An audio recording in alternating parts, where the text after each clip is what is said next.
Session में, जिसका नाम है संघर्ष। हमारे साथ है भीम आर्मी चीफ और आजाद समाज पार्टी के अध्यक्ष चंद्रशेखर जी। बहुत स्वागत आपका। धन्यवाद। सत्र का नाम है संघर्ष। चंद्रशेखर जी, सबसे पहले तो आपको मैं क्या बुलाऊं, चंद्रशेखर आजाद या फिर चंद्रशेखर आजाद रावण, क्या है आपका नाम? वो जो इससे पहले था ना, जो आपने कहा संघर्ष, बस वही है, जीवन तो वही है। नाम से क्या होता है? नाम तो आदमी को विरासत में मिलता है, बाकी कर्म करके कमाना पड़ता है। आज अगर मैं यहां तक आया हूं तो उसके लिए मैंने कर्म किया है, अपने साथियों के साथ मिलके एक लड़ाई लड़ी। तो संघर्ष जारी है और नाम पिताजी ने चंद्रशेखर रखा, आजाद मैंने गुलामी छोड़ के स्वीकार कर लिया। और रावण? ये मीडिया ने, आप लोगों ने दिया। लेकिन क्या है इसके पीछे की कहानी, क्यों ये नाम मिल गया आपको? रावण क्यों ये चल गया सोशल मीडिया पर? मुझे सही तो नहीं पता, जब मीडिया ने चलाया तब मैं जेल में था। अच्छा। कि इनका नाम रावण, हो सकता है कि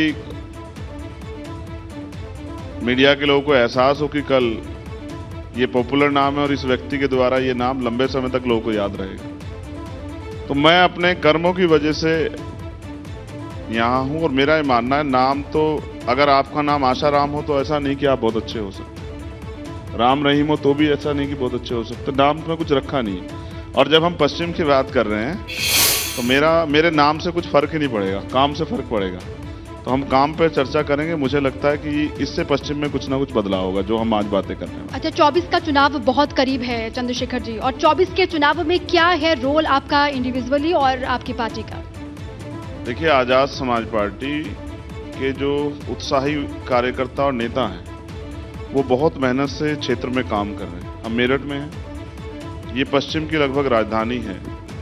यहाँ पे भी हमारे नगर निगम के 3 पार्षद जीते। हमारी नई पार्टी है, पिछले 3 सालों में हमने मेहनत की है। हमारे ईमानदार संघर्षशील कार्यकर्ता चुनावी राजनीति को समझ पाए हैं। उन्होंने बूथ तक का संगठन तैयार किया है, सेक्टर, ब्लॉक, विधानसभा का संगठन तैयार किया है। मैं समझता हूँ चुनाव जीतने के लिए संगठन की बहुत जरूरत होती है। जब मैं गांव देहात में जाके समझाता हूं तो मैं ऐसे कहता हूं कि भाई, अगर फसल आपने तैयार कर ली तो वो घर तक आएगी कैसे? फसल के पीछे जब तक वो खेत में बहुत तमाम तरह की मुसीबतें हैं, जैसे प्राकृतिक मार हो जाए, ओला पड़ जाए, बारिश आ जाए, आंधी आ जाए, तूफान या चोरी हो जाए, या कोई दुश्मन आग लगा दे, तो वो फसल सुरक्षित कैसे होगी, घर तक कैसे आएगी? उसके लिए चाहिए बूथ का संगठन, जो उसको सही समय पे काटे, उठाए, बांधे और फिर बूथ तक लेके आए।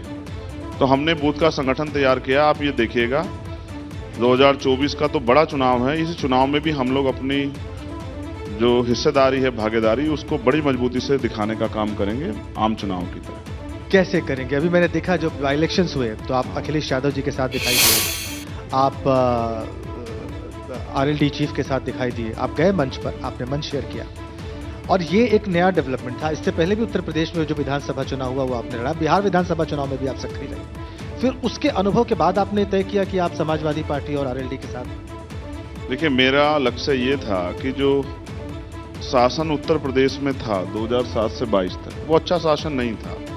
उसमें नौजवानों के साथ जो खिलवाड़ हुआ, उनकी भावनाओं के साथ, महिलाओं के साथ जो अन्याय, हाथरस जैसी घटनाएं आपने सबने देखी, मीडिया ने कवर किया। जिस तरह से किसानों के साथ, मजदूरों के साथ, तो वादे और झूठी बातें तो हुई, बुनियादी काम कोई नहीं हुआ। इसलिए हम चाहते थे वो बदले, इसका हमने प्रयास भी किया। 2022 में वो सफल नहीं हो पाया। बाद में हमारे साथियों को भी लगा कि मिलकर ही हम लोग इनको बदल सकते हैं, क्योंकि जिस तरह से मनी माफिया मीडिया का दुरुपयोग कर रही है, सरकारी एजेंसी का दुरुपयोग कर रही है, पुलिस का, एडमिनिस्ट्रेशन का दुरुपयोग कर रही है, तो उससे स्पष्ट होता है कि बीजेपी के लोग कोई चारित्रिक लड़ाई नहीं लड़ते हैं, न्यायिक लड़ाई नहीं लड़ते हैं कि भाई अगर हम हार गए हैं। मैं इसका उदाहरण आपको मध्य प्रदेश पे दूंगा कि वहां नॉन बीजेपी गवर्नमेंट थी, जनता ने वोट देके बीजेपी के खिलाफ सरकार बनाई, लेकिन बीजेपी के लोगों ने क्या किया कि वो सरकार गिरा दी। इससे यह स्पष्ट होता है कि बीजेपी के लोग साम दाम दंड भेद के साथ सत्ता में रहना चाहते हैं, चाहे धोखा देके, झूठ बोल के और कोई मुसीबत करके। और पुलवामा का मामला आपके सामने है, पूर्व गवर्नर साहब उसको उठा रहे हैं, पुलवामा के मामले का जवाब बीजेपी दे नहीं पा रही है।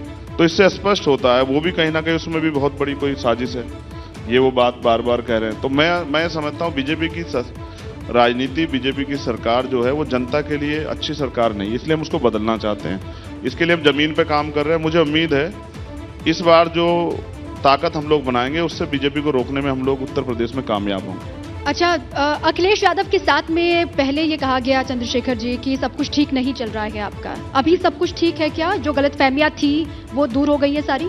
ठीक है। देखिए, मैं समझता हूँ अखिलेश यादव जी भी हमारी पार्टी को आगे थोड़ा ही बढ़ाएंगे, हमें तो अपनी पार्टी खुद ही आगे बढ़ाना पड़ेगा ना, ये तो सत्य है। चाहे अलायंस का व्यक्ति हो या अलायंस से अलग का, कोई किसी की पार्टी को आगे नहीं बढ़ा। हम एक विचारधारा पे काम कर रहे हैं, हमारी अपनी महापुरुषों की विचारधारा है, हमें उस विचारधारा को कामयाब करना है, उस विचारधारा पे आधारित शासन व्यवस्था लानी है, सरकार बनानी है, ये आपने तो हमें अपने पैरों पे खड़ा होना है। ठीक बात है, पार्टी को मजबूत आपको करना पड़ेगा। बिल्कुल। और आप कह रहे हैं कि वो महापुरुषों की विचारधारा पर चलकर होगा। बिल्कुल। वो महापुरुष डॉक्टर भीमराव अंबेडकर हैं। जाहिर सी बात है, भीम आर्मी की संस्थापना भी आपने ही की। अकेले बाबा साहब अंबेडकर नहीं, कौन कौन? राष्ट्रपिता ज्योतिबा फूले हैं, छत्रपति साहू जी महाराज हैं, मान्यवर काशीराम साहब हैं, पेरियर रामास्वामी नायकर हैं, पेरियल यादव हैं, बाबू जगदेव प्रसाद कुशवाहा हैं, जन्ना कपूरी ठाकुर। एक विरासत है बहुत बड़ी। यहाँ भी ये मेरठ की धरती है, आपको अगर याद हो मैं याद दिला दूं, 1857 क्रांति यहाँ से चली और उसके नायक थे माता दीन वाल्मीकि और कोतवाल धन सिंह गुर्जर। उनकी हम साझी विरासत को आगे बढ़ा रहे हैं। उन्होंने बलिदान दिया है देश के लिए, तो हम ये चाहते हैं जो सपना क्रांतिकारियों ने देखा, महामना रामसु वर्मा रहे हों, या संतराम बी ए प्रजापति रहे हों, या सर छोटू राम रहे हों, चौधरी चरण सिंह जी रहे हों, जो सपना उन्होंने देखा वो भारत कब बनेगा। हम 21वीं सदी के भारत में हैं। आज जहां हमें बात करनी चाहिए थी तमाम तरह से, बुनियादी बात ये होती कि हमारा देश कैसे डेवलप हो, लेकिन आज भी जातिवाद है, छुआछूत है, गैर बराबरी है। बड़ी बड़ी घटनाएं सुनते हैं, बड़े बड़े उन शहरों में सुनते हैं जिनको कहा जाता है कि ये जो हैं बहुत विकसित शहर है। ये स्पष्ट करती हैं कि आज भी जो देश से जो कुरीतियां खत्म होनी थी वो नहीं खत्म हुई, जातिवाद जैसी कुरीतियां। कौन है इसके लिए जिम्मेदार?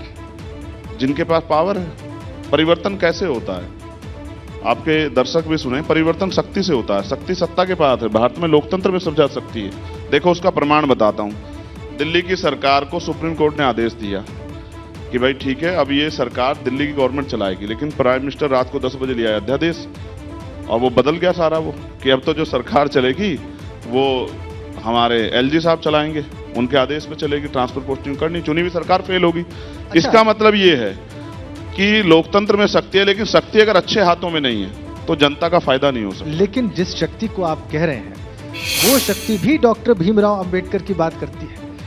उसका कहना है कि हम भी अंबेडकर साहब के ही सिद्धांतों पर चल रहे हैं, और जिन महापुरुषों की आपने बात की वो सबके नाम लेते हैं, उन सबको अपने आदर्श मानते हैं, उन सबके पद चिन्हों पर चलने का दावा करते हैं। चंद्रशेखर जी, देखिए, दावा तो बहुत लोग करते हैं, लेकिन इसका फैसला कैसे होगा, उसके लिए हमें चाहिए कि हम उनके इतिहास को जान लें। ये वही आरएसएस के लोग हैं ना, बीजेपी के, जिन्होंने बाबा साहब की जिंदा रहते सब यात्रा निकाली।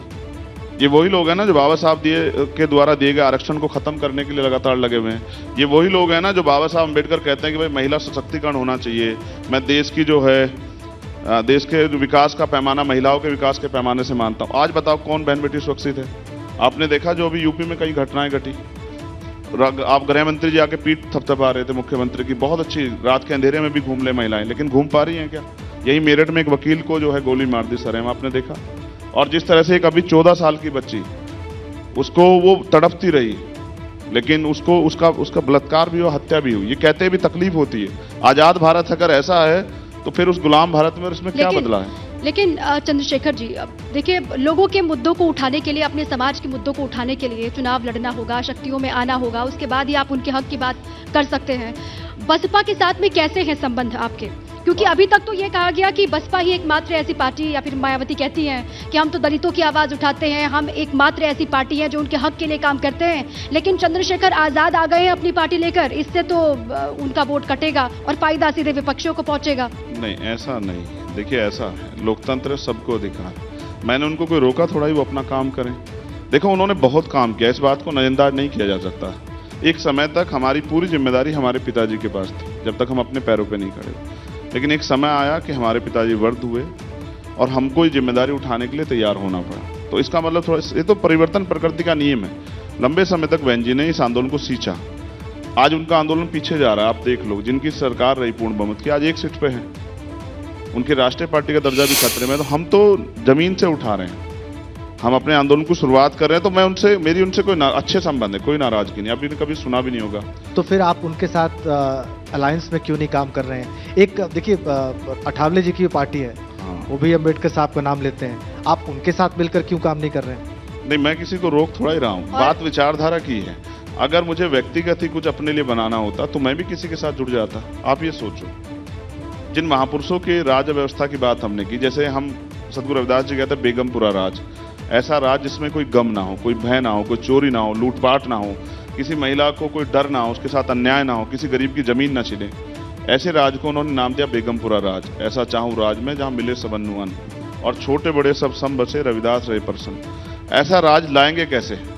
उसको लाने के लिए हमें राजनीतिक शक्ति अपने हाथ में लेनी पड़ेगी। इसलिए हम लोग काम कर रहे हैं कि जब जनता का विश्वास हम लोग हासिल कर लेंगे तो एक ऐसा समय आएगा कि इस विचारधारा पर आधारित सत्ता आएगी। उस सत्ता के जरिए इन वर्गों को भी हम लोग उठाने का काम करेंगे, अपने पैरों पे खड़ा करने का काम अच्छा, करेंगे। अगर 24 के चुनाव में वहां से ग्रीन सिग्नल मिलता है बेहेंड्री की तरफ से, क्योंकि 22 में भी ये कहा गया कि आप तो रेडी हैं, लेकिन वहां से कोई सिग्नल आपको नहीं मिला। इस बार अगर सिग्नल मिलता है तो आप चले जाएंगे उनके साथ? देखो, चुनावी अलायंस तो किसी के साथ भी हो सकते हैं। चुनावी अलायंस जो है वो 100% सहमति की बातचीत नहीं है। चुनावी अलायंस 51% सहमति भी हो सकता है, ये बाबा साहब अम्बेडकर ने कहा है। मैं 21वीं सदी के भारत में हूँ, मेरा प्रयास ये है कि किसी भी तरह से हम अपने जो बुनियादी अधिकार मिलने चाहिए। मैं पूरे देश में घूमता हूँ, कल मैं मध्य प्रदेश था, एबीपी के प्रोग्राम के लिए हमारे साथियों के कहे से मैं यहाँ पहुँचा हूँ। मैं जब जाता हूँ तो मैं देखता हूँ कि तमाम सरकारों ने बड़े बड़े वादे किए, पक्के मकान, अच्छा खाना, अच्छे कपड़े, अच्छा इलाज, अच्छी पढ़ाई, लेकिन जमीनी हकीकत तो ये नहीं है। आज तो और एक दीवार खड़ी कर दी, पिछले 9 साल की भारतीय जनता पार्टी केंद्र की सरकार ने एक दीवार खड़ी कर दी है। अमीरों के लिए अलग स्कूल, गरीबों के लिए अलग स्कूल, और स्कूल भी बंद किए जा रहे हैं। अमीरों के लिए बड़े अस्पताल, गरीबों के लिए सरकारी अस्पताल, उनमें भी सुविधाएं नहीं है। ये जो दीवार खींची है, इसका नुकसान किसे हो रहा है? सरकारी सिस्टम से किसको फायदा था? आम आदमी को, गरीब आदमी को। अब वो सरकारी सिस्टम का निजीकरण हो रहा है, किसको नुकसान हो? गरीब आदमी को। अमीर का क्या है? मैं भी रोटी खा लूंगा चैन से, लेकिन आप जाके देखो मेरठ में ऐसे घर होंगे जिनके सरों पे अभी छत नहीं होगी, जिनके पास पीने के लिए साफ पानी भी नहीं होगा। मैं दिल्ली में गया, देश की राजधानी में, एक बच्ची साक्षी जिसकी हत्या की गई, मैं उनके परिवार से मिलने गया। आप विश्वास करो मेरा, आप जाके देख लेना, आईबीपी के लोग, उनके सर पे घर की जो छत है ना वो टीन की है, और सर लग रहा था मेरा। मेरे जैसे लोगों की संख्या थोड़ी कम है। जब मेरे जैसे लोगों की संख्या बढ़ जाएगी और गांव देहात में लोग अपने अधिकारों के प्रति आश्वस्त हो जाएंगे, तैयार हो जाएंगे, उनको छीनने के लिए उनके मन में आग पैदा हो जाएगी, आप देखना ये जाति धर्म के आधार की राजनीति, छीनने के लिए आग पैदा हो जाएगी। हाँ, आग जरूरी है ना। देखो, कामयाब होने के लिए मन में संकल्प होना जरूरी है। अगर मन में संकल्प नहीं होगा, कोई सपना नहीं होगा, तो कैसे आगे बढ़ेंगे? रास्ता कैसे मिलेगा? तो हम महापुरुषों की बात बता के गांव देहात में जाके हमारे कार्यकर्ता, हमारे नेता, वो समाज में जागरूकता पैदा कर रहे हैं, वोट के प्रति भी, संघर्ष के प्रति भी, अधिकारों के प्रति भी। मैं ये जानना चाह रहा था, जब आप छीनने के संकल्प की बात करेंगे तो मैसेज ये जाएगा कि आप किसी वर्ग से कुछ जबरदस्ती कुछ हासिल करना चाहते हैं। इसका दूसरा ट्रांसलेशन ऐसे समझा जाएगा कि आप वर्ग संघर्ष की बात कर रहे हैं, और इसका जो अंतिम अर्थ होगा वो ये होगा कि फिर जातिवाद की राजनीति, फिर वर्ण की राजनीति, फिर वर्ग की राजनीति यही बढ़ेगी जिसके खिलाफ आप लड़ने की बात कर रहे हैं। अंततः तो वही बढ़ती दिखाई देगी। देखो, आपका हर सिक्के के कई पहलू होते हैं। मैं ये कह रहा हूं, मांगने से कुछ मिलता है क्या? आप बताओ। किसान मांग रहे हैं, कहां बैठे हैं किसान? गौतम बुद्ध नगर में, नोएडा में मांग रहे हैं। पुलिस ने लाठीचार्ज किया, जेल भेज दिया। किससे मांगे? महिला पहलवान मांग रही थी कि भाई हमें न्याय दे दो, पुलिस ने मारपीट करके उठा के सरकार के इशारे पे वहीं से निकाल दिया आंदोलन से। कहां जाके मांगे? हरियाणा के किसान गुरनाम सिंह चौधरी के नेतृत्व में एमएसपी की मांग कर रहे थे, पुलिस ने मारपीट करके पगड़ी उतार के जेल भेज दिए।